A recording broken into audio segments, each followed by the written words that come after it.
Hey there, it's Kristen. I am going to do a presentation today on Virginia Woolf, who is someone that I've been studying in my English class here for a couple of months, and whenever we chose to do our final project, I decided to do someone I didn't really know that much about, and I have learned a lot about Virginia over the course of the last couple of weeks, and they've really flown by, but I've managed to gain a lot of information, and I'm just gonna share some of that with you. I have put a lot of it into the essay, but for those of you who are watching this that haven't read my essay or never will, probably gonna be a little bit confused, but this is a school presentation, so you're just gonna have to bear with me.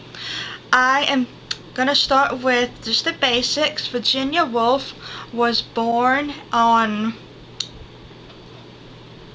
January 25th, 1882, and she was born in England. Her mom and dad were each married before they had her, and so she had half brothers and sisters on both sides. In 1891, one of her half-sisters, Laura, was actually sent to a mental institution, and this is really interesting because throughout her life, Virginia had a lot of run-ins with depression and mental illness, and she didn't really spend a lot of major time in an institution, so it's interesting that they sent her sister like that pretty immediately, but she did spend some time in a mental institution. In 1897, 6 years later, another one of her half-sisters, Stella, dies, and so that was her father's daughter from a previous marriage. In 1904, which is after her mother and father had both passed away, she was so severely depressed that she actually tried to commit suicide by jumping out of a window. So that is the first time that she was really kind of diagnosed with having a mental problem. So she was sent to an institution, but that was just temporary. She didn't stay there for very long at all.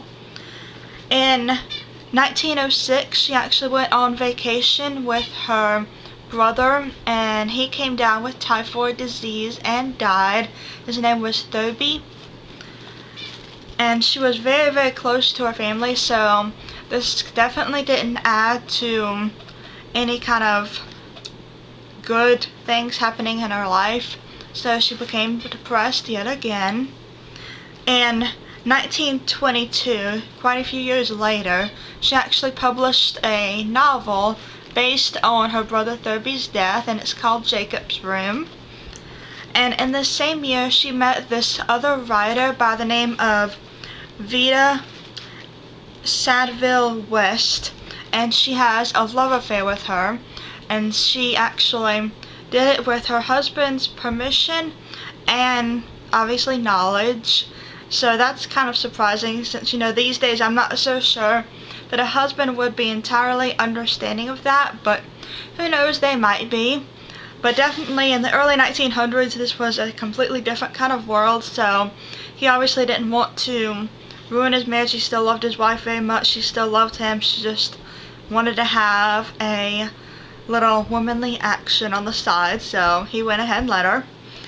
So they spent all of the 1920s in this love affair, and after it ended, they remained friends until Virginia's death. So it was a serious thing. It wasn't just something in passing.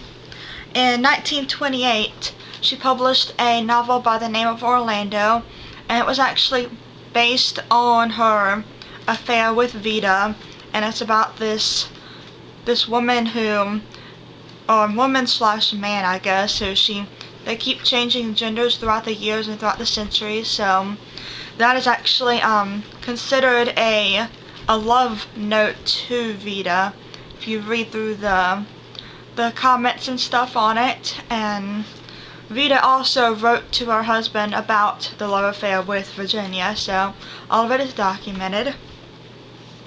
And also, a few years later, World War II started, and considering that Virginia Woolf's husband Leonard was a Jew, the family all got together and they decided that they would all commit suicide if the Nazis invaded England where they lived. So that was their plan to escape, because they did not want to be captured or put into a death camp or work camp or anything like that, concentration camp wise. So that was the plan of action. And during the World War II, their house was actually bombed. So it happened whenever the planes just crossed over their house. The house was bombed and they had to move to the monk's house where they had been spending their holidays. And they lived there for the rest of their life. They actually, the rest of Virginia's life actually was not that much longer after that.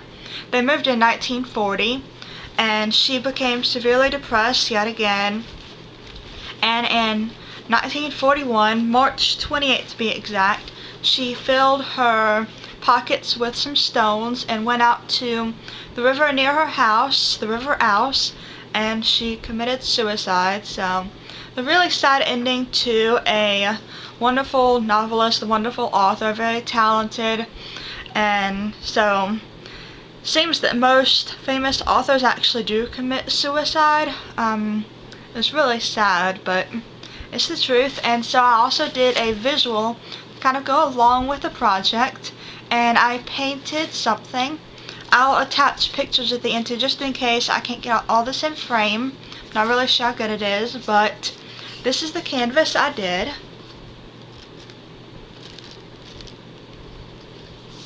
And it's supposed to be Virginia Woolf. I'm not entirely sure how good my art is, but I tried. And I put a quote on here. It says, "As a woman, I have no country. As a woman, my country is the whole world." And I chose that quote for kind of a couple of different reasons. First reason is I didn't want to choose one that I knew well already. There was a quote about from A Room of One's Own, A Room of One's Own, where she stated that a woman must have a room of her own and money in order to be a good writer. But since we studied that in class, I just wanted to choose something that kind of related to it but wasn't exactly what it was. So I chose that quote because of that, and also because it is a women's literature course. So whenever I saw Women About a Woman quote, I was, intrigued, and I think that that quote kind of sums up a lot about Virginia Woolf's life, and especially like in the type of writing that she did. She did support herself as a writer, and she was a very confident type of writer and speaker, which was surprising considering the life that she led. She had a lot of death in her family. She suffered with bouts of depression, mental illness, and yet she just published all of these fascinating and great works of literature. And so I think it's really fascinating, and I hope you all enjoyed my presentation, and I also hope that I get an A on it. So wish me luck, and I hope you enjoyed my painting too. That may not have been quite as good as I hoped, but I think I got the point across. Alright, thanks. Bye bye.